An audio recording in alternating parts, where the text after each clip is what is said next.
เจ้าหน้าที่แผนกตำรวจสกัดกั้นและต้านยาเสพติดป้องกันความสงบแขวงบ่อแก้วรายงานว่า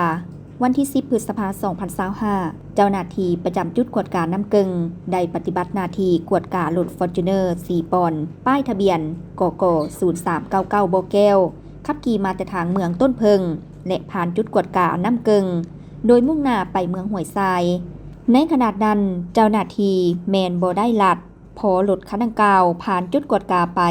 ทางเจ้าหน้าที่จึงสังเกตเห็นป้ายทะเบียนทางหลังแมนผิดปกติคือทางด้านหลังแมนติดป้ายทะเบียนสีฟ้ากก0399บ่อแก้ว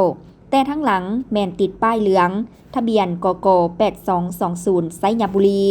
เจ้าหน้าที่จึงได้ขี่รถติดตามไปจนฮอดเขตปราสาทบ้านน้ำยอนเมืองห้วยทราย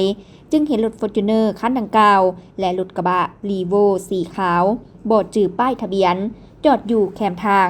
พร้อมทั้งมีคนประมาณ 2-3 คนลงจากรถมาเปลี่ยนป้ายทะเบียนรถฟอร์จูเนอร์เจ้าหน้าที่จึงได้จอดรถเพื่อลงไปกวดกาแต่กลุ่มคนดังกล่าวแมนได้แล่นขึ้นรถแล้วขับขี่รถหลบหนี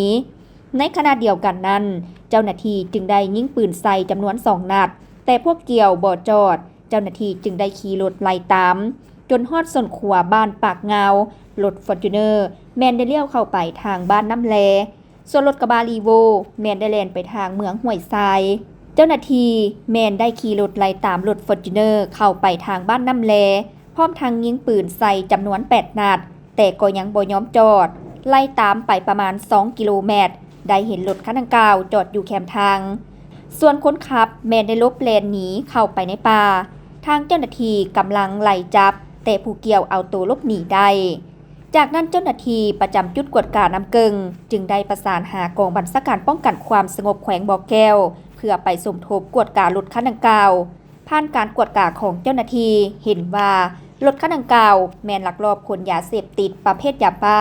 จำนวน50 เป๋า